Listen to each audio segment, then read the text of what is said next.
Сәлеметсіздер ме оқырмандар? Бүгін бізде 77-ші сабақ. Сабақтың тақырыбы көбейту мен бөлу, өзара кері амалдар. Бүгінгі сабақта көбейту мен бөлудің өзара кері амалдары жайлы білетін боласыздар. Бірінші есепке назар аударайық. Суретке қарап, сұрақтарға жауап бер деген. А пунктіне қарайық. Әр қатарда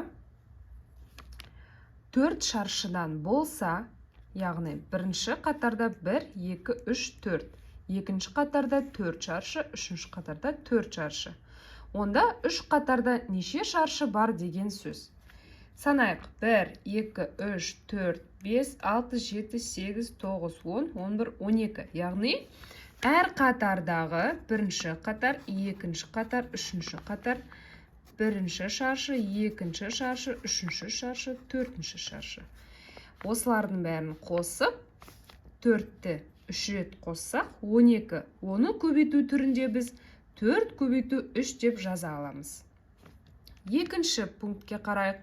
Әр бағанда 3 шаршыдан болса, яғни бірінші бағанда 3 шаршы, келесісінде 3 шаршы, одан соң 3 шаршы, 3 шаршы. Яғни онда 4 бағанда не? Бірінші баған, екінші баған, үшінші баған, төртінші баған. Бірінші, екінші, үшінші. Яғни осы 4 бағанда неше шаршы бар дейді. 1, 2, 3, 4, 5, 6, 7, 8, 9, 10, 11, 12.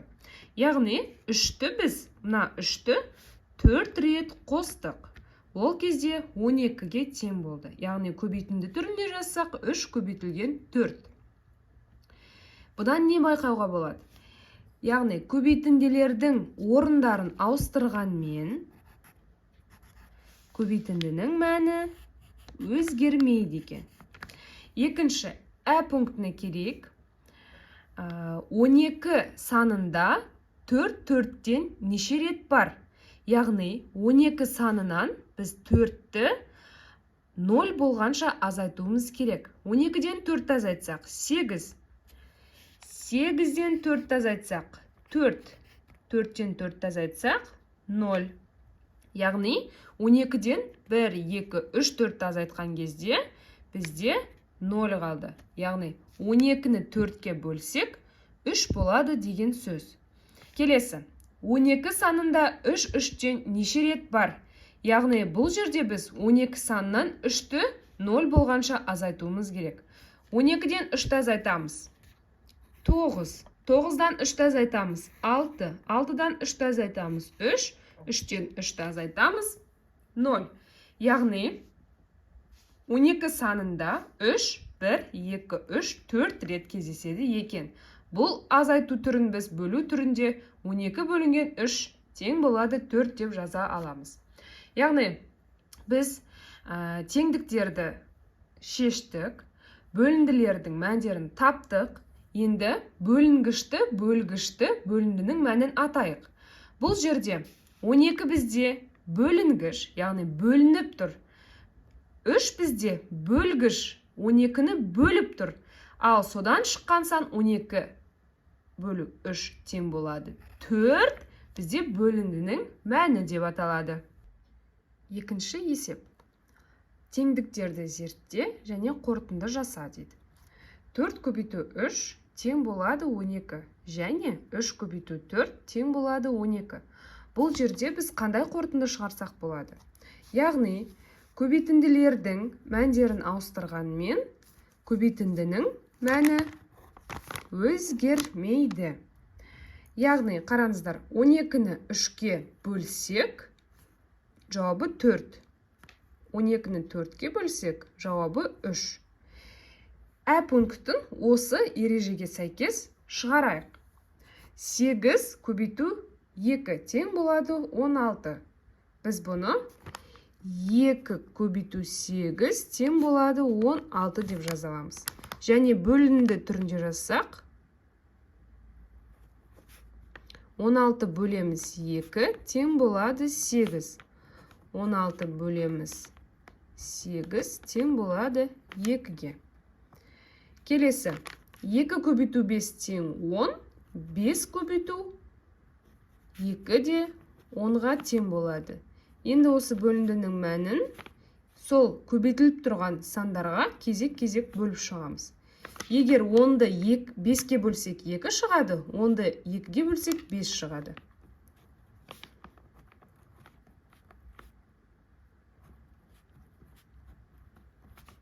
Беске тең.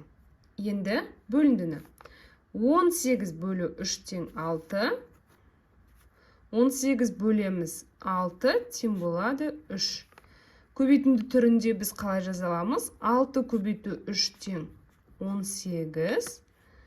3 көбейту 6 тең болады 18. Қалған есептерді осы шарт бойынша шығарып көріңіздер өздеріңіз. Қалған есептерді шығарып болсаңыздар, тексеріп көрулеріңізге болады. Үшінші есеп. Әрқайсысы 3-ке тең 4 қосылғыштың қосындысын жаз. Яғни, 3-ті біз 4 рет қосуымыз керек. 3 қосу 3, қосу 3, қосу 3. Қосуды көбейтумен алмастыр және өрнектің мәнін тап. Бұл қосындыны біз көбейтуге қалай алмастырамыз? 3, яғни көбейтеміз. 3 неше рет кездесіп тұр? 4 рет. Болады бізде 12. Төртінші есеп. Дөңгелектерді пайдаланып, бөлуді орындаңдар. Бізге берілгені 9 бөлінген 3, яғни 9 дөңгелекше сызып аламыз. 1, 2, 3, 4, 5, 6, 7, 8, 9. Осыны 3 бағанға немесе 3 қатарға бөлуіміз керек. Келіңіздер баған бойынша бөлейік. Бірінші баған, екінші баған, үшінші баған. Яғни әр бағанда бізде неше дөңгелекше? 3. Демек, 9 бөлі 3 тең болады 3. Екінші бөлінді. 16-ны 4-ке бөлуіміз керек. Санаймыз. 16 дөңгелекше жасап аламыз. 1, 2, 3, 4, 5, 6, 7, 8, 9, 10, 11, 12, 13, 14, 15, 16. 16-ны 4-ке бөлейік. Яғни, бұл жерде қатар бойынша бөліп көрейік. 1, 2, 3, 4. 4-еу. 1, 2, 3, 4 қатар. Демек, әр қатарда бізде 4 дөңгелекшеден. Бұл жерде 16 бөлеміз 4, тең болады 4-ке. Үшінші бөлінді. 18 бөлеміз 6-ға. Яғни, 18 дөңгелекше жасап аламыз. 1, 2, 3, 4, 5, 6, 7, 8, 9, 10, 11, 12, 13, 14, 15, 16, 17, 18. 18-ді біз 6-ға бөлу керекпіз. Яғни, бұл жерде баған бойынша бөлеміз. 1, екінші баған, 3, 4, 5, 6. Сонда әр бағанда неше дөңгелекше болды? Бірінші бағанда 3 дөңгелекше, келесіде 3. Демек, 18 дөңгелекті біз 6 бағанға бөлсек, тең болады екен 3-ке. Бесінші есеп.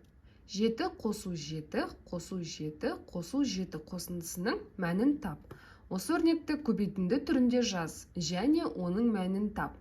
Қандай теңдік шықты? Осы теңдікпен өзара байланысты 2 теңдік жаса. Яғни, қараймыз. 7 қосу 7, 14. 14-ке тағы 7-ні қоссақ, 21. 21-ге тағы 7-ні қоссақ, 28. Енді осы қосындыны қалай көбейтінді түрінде жазамыз? Бізде 7-лер қосылып тұр. Демек, 7-ні жазып аламыз. Алдымен көбейту. Санаймыз, неше 7 қосылып тұр екен? 1, 2, 3, 4. Көбейтеміз 4-ке. Тең болады 28. Бізде осында 2 теңдік алынды. Енді осы 2 теңдікті өзара байланыстырайық. 7 қосамыз 7, қосамыз 7, қосамыз 7, тең болады 7 көбейтілген 4-ке. Осында теңдік алынады. Енді осы өрнектерді пайдаланып бөлу түрін жазып көрейік. Бізде 28 ол мәні көбейтіндінің және қосындының. Сол 28-ді біз бөліп көрейік 7-ге. Қараңыздар, 28-ді 7-ге бөлсек, мына сан шығады.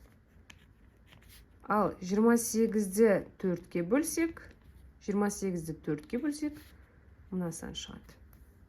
6-шы есеп. Суретке қарап, сағат тілінің бағытымен бір саннан бастап, 2-2-ден қоса отырып, дөңгелек бойымен 2 айналым жасау керек. Мысалы, бір саннан бастап, 1 қосамыз 2 тең болады 3. Енді осы шыққан мәнге тағы 2-ні қосамыз 5. Осылай кете береміз. Осылай 2 айналым, сағат тілімен 2 айналым жасауымыз керек. 5 қосамыз 2 тең болады 7. 7 қосамыз 2 тең болады 9. 9 қосамыз 2 тең болады 11. 11 қосамыз 2 тең болады 13. 13 қосу 2, 15. 15 қосамыз 2, 17. 17 қосамыз 2, 19. 19 қосамыз 2 тең 21. 21 қосамыз 2 тең 23. 23 қосамыз 2 тең 25. 25 қосамыз 2 тең 27. Соңғысы 27 қосамыз 2 тең 29. Енді осы сандарды біз әріптермен сәйкестендіріп көрейік. Суретке қарайық. Бірінші, мына жерде бізде бір саны бар, Бір саны ол бізде А. Одан кейін 3. Қара ручкамен жазайын. Q. 5 саны бізде сәйкес келіп тұр С әрпіне. 7 саны Е әрпіне. 9 саны Р әрпіне. 11 Е. 13 К. 15 К. 17 Ö. 19 К. 21 С. 23 Е. 25 Р. 27 Е. 29 К. Сонда бізде ақ серек, көк серек. Яғни бұл ойынның атауы ақ серек, көк серек ойыны екен.